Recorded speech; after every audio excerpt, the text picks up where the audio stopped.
Hello bachcho. Let's read the question. Calculate the value of z by 10 where z equals to coordination number of 2D square close packing plus coordination number of 2D hexagonal close packing plus coordination number of 3D square close packing plus coordination number of 3D ABC packing plus coordination number of 3D AB packing.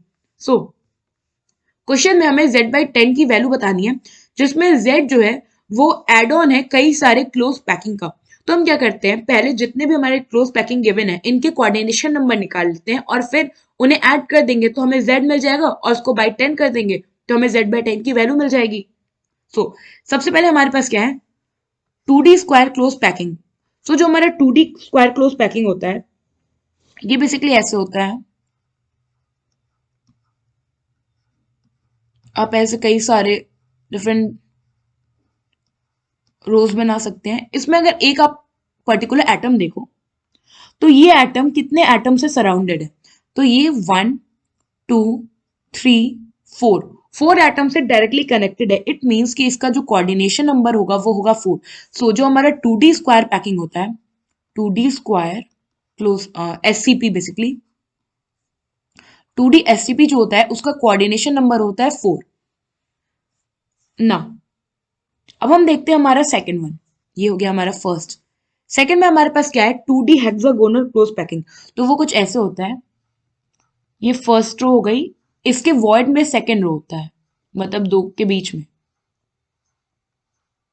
फिर आप ऐसे कर लो। तो अगर हमने suppose इस एक atom को देखा तो वह कितने एटम से डायरेक्टली कनेक्टेड है, तो ये कनेक्टेड है 1 2 3 4 5 6 एटम से डायरेक्टली कनेक्टेड है। इससे जो हमारा 2D HCP which is hexagonal close packing, इसका कोऑर्डिनेशन नंबर हो गया अपना 6 ना। अब हम देखते हैं थर्ड हमारे पास क्या है। थर्ड हम पे square close packing. Square close packing क्या होगी, सब ये हमने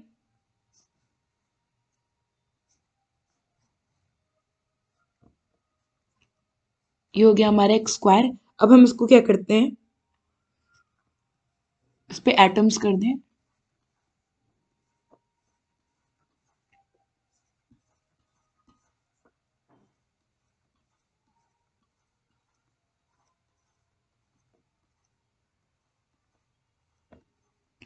ये हो गया हमारा स्क्वायर क्लोज पैकिंग। और अगर हम इसमें ईच अगर एटम देखें,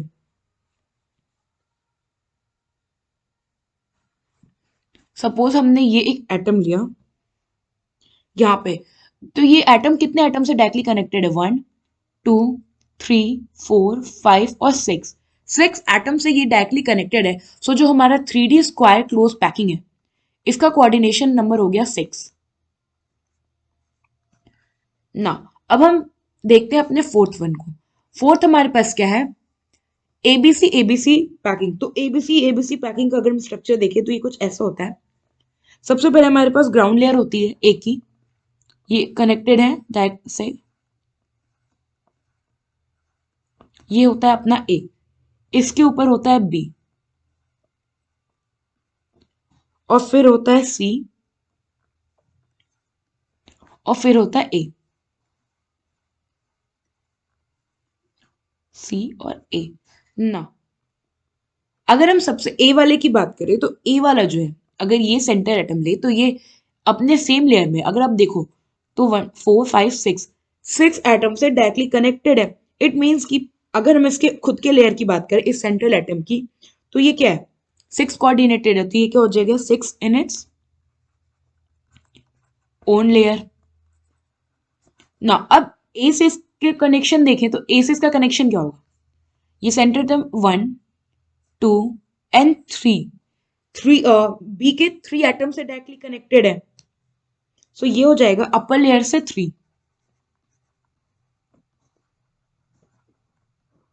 ना। अब हम फिर से ए को सी के रिस्पेक्ट में देखें तो ये 1 2 3 एटम से कनेक्टेड है। तो क्या हो जाएगा, 3 इन लोअर लेयर।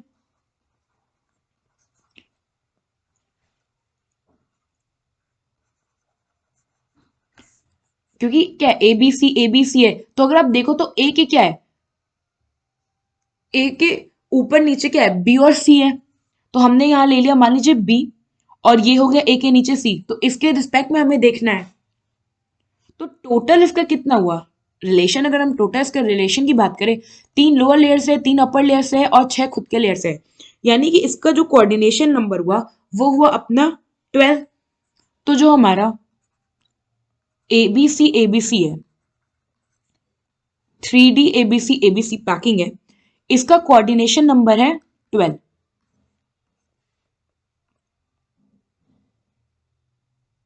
ना अब हम पे बचा fifth one which is AB. तो अगर हम एबी की बात करें तो क्या होगा, पहला ए लेयर होगा, तो ये 1 2 3 4 5 6 ए है जो कि अपने में 6 एटम से कोऑर्डिनेटेड है। बी हो गया अपना ऐसे, फिर ऊपर ए हो गया, फिर बी हो जाएगा ना। हमें ए बी के रिस्पेक्ट में देखना है, तो ये हो गया पहले, तो ये अपने लेयर में देखो आप, तो 6 स्फीयर से डायरेक्टली कनेक्टेड है, तो यहां पे क्या हो जाएगा 6 इन इट्स ओन लेयर।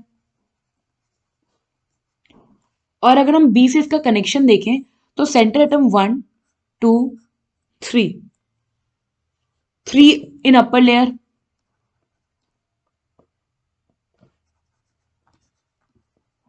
और क्योंकि ए बी है तो हम फिर से इसका एक और लेयर का रिलेशन अगर देखें आप, तो ये जो सेंटर एटम है ये फिर से 3 के साथ बॉन्डेड है, 3 एटम को डायरेक्टली टच कर रहा है, तो यहां भी क्या हो गया 3 इन अपर लेयर। और ये जो हमारा ए बी टाइप होता है, ए बी पैकिंग टाइप, ये बेसिकली अपना HCP होता है, हेक्सागोनल क्लोज पैकिंग। तो यहाँ पे जो हमारा 3D ए बी है, इसका कोऑर्डिनेशन नंबर कितना हो गया 12 ना। अब हम क्या करेंगे, अपने सारे कोऑर्डिनेशन नंबर को ऐड करके बाय 10 कर देंगे, क्योंकि क्या है हमें z बाई 10 की वैल्यू निकालनी है, और z क्या है सारे कोऑर्डिनेशन नंबर का समीशन, तो ये हो गया z is equal to 4 plus 6 plus 6 plus 12 plus 12, तो ये आया टोटल अपना 40। तो z बाई 10 कितना हो गया 40 by 10 which is equals to 4। So यहाँ पे हमारा जो z बाई 10 की वैल्यू आई है वो हो गया अपना 4। आई होप आपको ये क्वेश्चन समझ में आया होगा। Thank you.